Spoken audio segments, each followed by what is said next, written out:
एक आदमी ने अपने किराए के कमरे में एक अजीब घटना देखी। हर रात 12 बजे बगल के कमरे से लगातार मांस काटने की आवाज आती। जैसे ही वह खिड़की खोलता, खून की गंध उसके चेहरे पर आ जाती और उसके पड़ोसी के दरवाजे के सामने आवारा बिल्लियां मंडराती रहती, खाने का इंतजार करती। अजीब बात यह थी कि 2 हफ्ते बीत गए, फिर भी उसने एक बार भी बगल वाले को आते जाते नहीं देखा।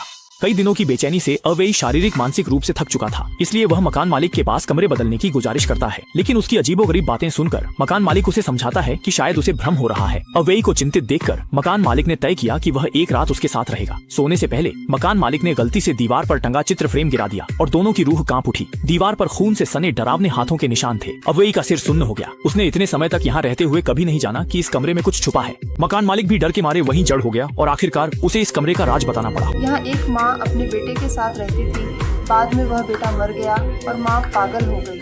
लेकिन इस खबर ने अचानक अवेई को कुछ याद दिला दिया। शंका पुष्टि हेतु उसने फिल्मों की तरह पड़ोसी के दरवाजे पर टेप चिपकाया, फिर मोबाइल से निगरानी कैमरे में देखा। हैरान था कि उसमें दूर के 3 नंबर कमरे का निवासी दिखा। वह आदमी 2 नंबर कमरे में क्यों आया था? उलझन सुलझाने अवेई ने हिम्मत से 3 नंबर कमरे का दरवाजा खटखटाया। हैरान था कि खुद वही आदमी दरवाजा खोलने आया। क्या वह सचमुच कहीं भी पहुंच सकता है? अवेई ने बहाना बनाया, निकल गया। फिर फौरन कमरे में लौटकर निगरानी कैमरा जांचा, लेकिन दंग रह गया कि वह आदमी अलमारी के अंदर घुस गया था। उसने अनायास अपनी अलमारी की ओर देखा और अंदर की दीवार पर थपथपाया। पीछे खाली जगह थी। ठंडा पसीना उसके कपड़ों को भिगो गया। वह निश्चित था कि नंबर 3 कमरे का निवासी असली अपराधी है और शायद उसने पहले ही नंबर 2 कमरे के असली मालिक को मार डाला है। उस रात अवेई चुपचाप अलमारी के पीछे के गुप्त दरवाजे से नंबर 2 कमरे में घुस गया और रसोई में सुराग ढूंढने लगा। इसी दौरान एक छोटी गेंद उसके पैरों के पास लुढ़क आई। जैसे ही वह झुककर उसे उठाने लगा, तभी तुम क्या ढूंढ रहे हो? इसके तुरंत बाद नंबर 2 कमरे का आदमी भी गुप्त दरवाजे से बाहर आ गया। अवेई के हैरान चेहरे को देखकर उस आदमी को समझ आ गया कि अब और छुपाया नहीं जा सकता। उसने सच्चाई बता दी। कुछ महीने पहले एक बदमाश ने इस महिला पर हमला करने की कोशिश की थी। वह उस समय वहां पहुंच गया। झगड़े के दौरान गलती से वह बदमाश मारा गया। महिला डर मानसिक रूप से अस्थिर हो गई। इसके बाद उसने महिला को इस गुप्त कमरे में छुपा दिया। अवेई उसे ढूंढ निकालेगा। अब जब बात यहाँ तक पहुंच गई थी, उस आदमी ने सब कुछ निडरता से स्वीकार कर लिया। उसे कीमत चुकानी पड़ी, लेकिन उसने अपने प्रियजन की रक्षा की और उसके दिल में कोई पछतावा नहीं रहा।